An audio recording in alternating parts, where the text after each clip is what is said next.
Yeah, greetings, folks, and welcome. It's great to have you.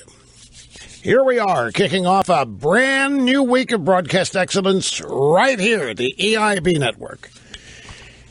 I'm Rush Limbaugh, the self-named Limbaugh Institute for Advanced Conservative Studies. Great to have you here. Telephone number is 800-282-2882. And if you want to send an email, it's lrushbo@eibnet.com. I am just amazed at so much. I hardly know where to start.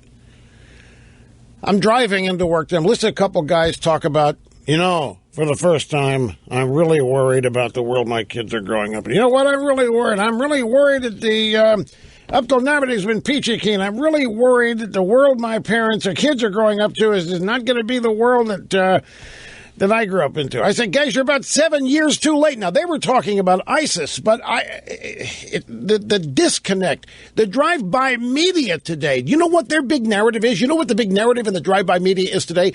What impact will what happened in Paris have on Obama's refugee program? I kid you not. That refugee program needs to be shut down right now because we have proven to ourselves over and over again that nowhere in the world can we vet these people. One of these terrorists in Paris was a Syrian refugee, or at least was carrying a passport to so indicate. One of the mothers, or a mother of the mother, I don't think there's two, the mother of one of the terrorists said, no, he was just under stress. That suicide vest he was wearing, he's just under a lot of stress. I said, okay, what university in America did he attend then? What's he stressed out about? All of the excuses that are being made. Obama's press conference today in Turkey was, Michael Goodwin had a piece yesterday in the New York Post, said it's time for Obama to quit. Just quit or lead, get out of the way. Andrea Pizer, New York Post, much the same thing. Ted Cruz has said much the same thing. It's just, I guess, I'm sad that it's an event like this that is waking people up, but even this event is not waking some up. There are American campus kids out there tweeting that this is all our fault. And make no mistake, Obama, before all this is over, and what this press conference today was about was laying the groundwork for blaming George W. Bush for all this. I mean, it's a Democrats' go-to. It's an election year and an election season, and if Obama can get away with it, he's going to lay all this off on Bush by saying we wouldn't even be there if Bush hadn't taken us there. There wouldn't be an ISIL. There wouldn't be an ISIS if it weren't for Bush. This is what he's setting up. But more than anything, I know this sounds, well, it might sound snarky. I don't intend it to, folks, and I'm probably echoing the sentiments of quite a few of you, but I'm really appalled that there are so many people surprised that something like this could happen. What do you mean something like this could happen? Something like this happens every day in the world. To one degree or another, ISIS is out murdering people. Boko Haram is out kidnapping and murdering people. What is it? The fact that it happened in Paris is what has people all bent out of shape and shocked and unbelieving. Why is it, and why has it been so difficult to accept this enemy? Well, one of the reasons is that the leadership of the United States will not even identify this enemy. And believe me, that matters when we're talking about the low information crowd. When the President of the United States refuses to use the word terrorism, Islamic terrorism, Muslim extremists, anything of the sort that accurately describe who these people are, believe me, the reverence and respect for the office of the presidency is such that a lot of people, low information people, aren't going to get it. They're never going to hear it.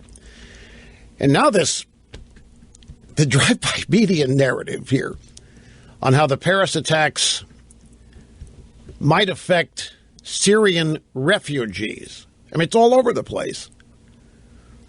Yeah, like we can't fall into ISIS trap and close the door to refugees. That will just make Muslims mad. We have to prove to the Muslims that we continue to care despite what happened in Paris. The EU needs to let in even more Muslim refugees, Syrian refugees, and of course, among them are more Muslim terrorists. And then the same argument's being made here about the United States. And everybody wonders why Donald Trump's at 42%. Donald Trump's out there saying we need to kick their ass. We need to blow up their oil fields. We need to take them out. And I want you to listen to a soundbite here, synthesize all of this, because everybody's wondering. You know, Obama had a press conference today, and everybody's wondering what he said. What in the world did he say? It's not what he said. It's what he would not say. He would not condemn this. Reporter after reporter after reporter, sycophant after sycophant after sycophant stood up and gave Obama a clear path to just come down on these people.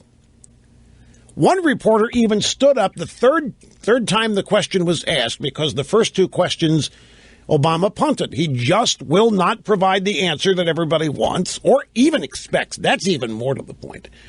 So the third reporter stands up and says, Mr. President, I know what you've said prior, but let me just cut to the chase. When are we going to find these bastards and kill them?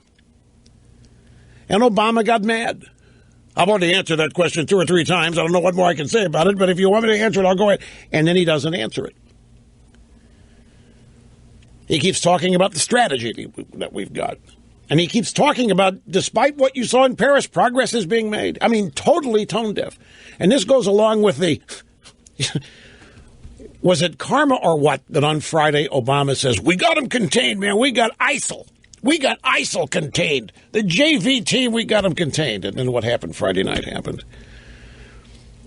And the White House is still trying to tell, we know exactly what we're doing. We got them contained. Retired military people are all over television unbelievingly. Well, they are being open in their disgust and their opposition and the fact that they're totally stymied by what Obama's doing. The still active duty. Remember, we got 2 kinds of generals there in the Pentagon. We got warrior generals and we've got politically correct generals. And the politically correct faction is alive and well and maybe even running the show. But about 10 minutes after 11 this morning, Waleed Phares was on Fox News. And Waleed Phares is the National Defense University professor. And he is a longtime commentator and analyst on issues in the Middle East. And John Scott, the co-host at Fox News, said, Waleed, why can't we take these people out? We know where they are. We've got people willing, if we would just are the Kurds, we've got people willing to take them out. If you want to know from an expert analyst why Obama is hemming and hawing, if you want to know, and it's going to infuriate you, if you want to know this man's opinion why Obama is punting, stalling, obfuscating, dancing around the answers to questions, here is what Mr. Phares said in response to the question, Waleed, why can't we take them out? Actually, we can, and actually we should, but the president has a different strategy. He's getting a lot of pressure by the Iranians. Otherwise, he should have, long time ago, allied himself, partnered with Arab moderate forces such as Saudi Arabia, Jordan, Egypt, UAE. They are fighting terrorism very much and very well in Yemen, in Sinai, in Libya, elsewhere. But the reason that he's not going to these moderate Arab forces and asking them on the ground to be boots on the ground is because the Iranians are pressuring him, because the Syrian regime is pressuring him. They don't want those areas, those Sunni areas, to be liberated by Sunni moderates because they won't have access to them. That's the bottom line of it. Did you get that? I had to listen to it a couple of times because I didn't have closed captioning, so I've got the transcript here. Basically, and it makes perfect sense when you know this, and if you accept this, the reason why Obama's tap dancing and him-hawing around and not answering the question is because he doesn't dare. The reason we don't take ISIS out is because the Iranians don't want him taken out. The reason we don't take ISIS out is because the Syrian regime doesn't want him taken out. Now, okay, well, why do we care what the Iranians do? You tell me. Well, it's obviously to preserve the deal, but the nuke deal, but it goes deeper than that. It has to do. This is kind of convoluted. I'm going to do my best here at trying to explain this because it's really, really convoluted because Obama thinks in convoluted ways. But first, let me read Phares' answer here again because it went by pretty quickly.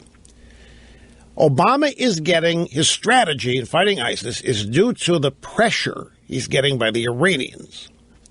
He should have long ago allied himself with Arab moderate force. Now, that's kind of a curveball because there's nothing moderate about the Saudis, particularly in terms of militant Islam. However, in what he's talking about here is that the Saudis don't like ISIS any more than we do, and they don't like the Iranians. And so, therefore, the Saudis are aligned with the Jordanians, and the Saudis are aligned with Egypt, and the Saudis are aligned with Dubai and Abu Dhabi, United Arab Emirates, and they are moderates.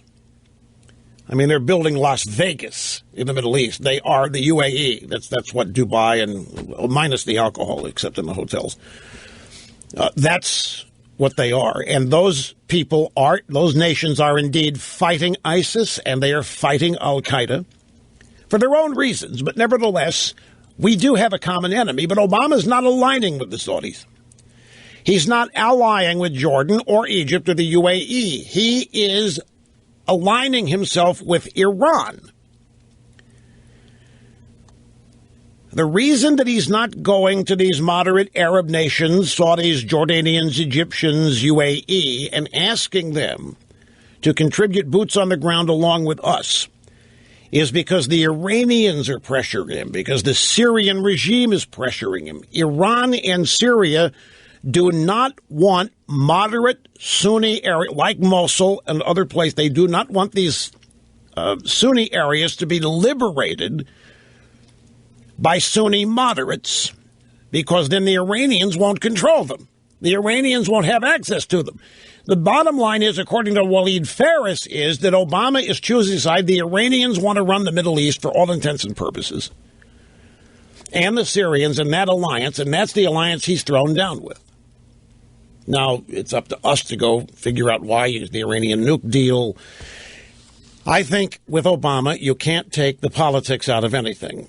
And a lot of this has to do, Obama gave an answer, and I spent all morning trying to find, I read it yesterday, I didn't make note of it, I didn't save it, I don't remember where, and I don't remember the name of the writer, and so I didn't find it.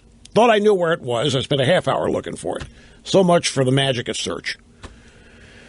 But it was a story about how Obama has said recently that wherever there is sectarian violence, we aren't going to get involved. We're not going to touch ground. We're not going to go on the ground. We're not going to have boots on the ground. We're not going to contribute. We're not going to donate. We're not going to do one thing in any Middle Eastern area where there is sectarian violence going on, because Obama says no matter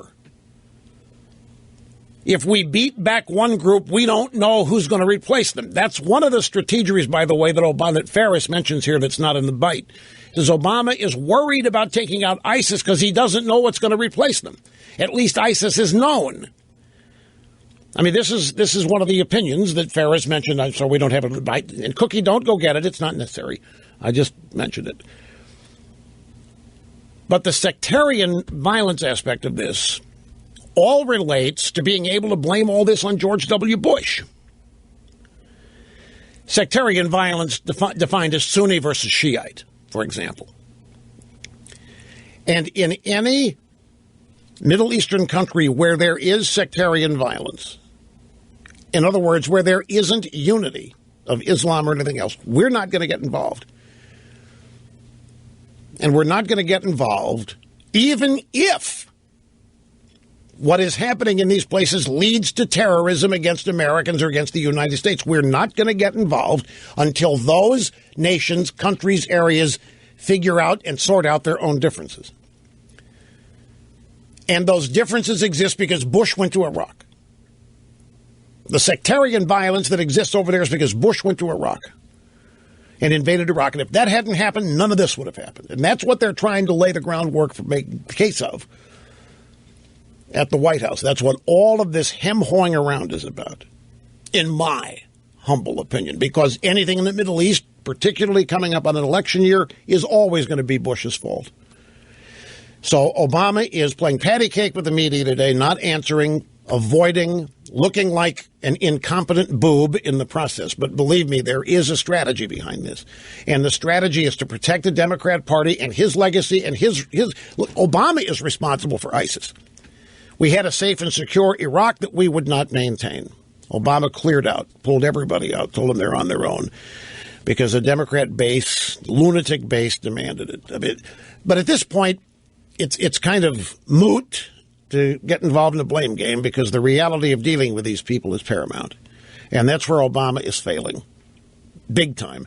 And this is not, when I said I hope Obama fails, but he hasn't, he's been immediately and immensely successful. This is a genuine failure. This is a failure of American leadership. We do not have to be the world's cop. We don't have to have boots on the ground anywhere to provide moral leadership. We are not providing any. Obama doesn't think we're qualified. Obama doesn't think we have the character. We haven't earned it. We have always inserted ourselves in this region of the world. We've inserted ourselves everywhere around the world. We've never had the right to do it. And we're not going to resume doing it now. We're going to get out. The Democrat debate on Saturday, what a joke. The lowest rated Democrat debate, and the Democrat National Committee is getting a lot of grief now from the candidate. What are you putting us on Saturday night when nobody's watching? DNC, Debbie Blabbermouth Schultz said, be thankful nobody saw it. You people are a bunch of idiots. Anyway, we got to take a break here.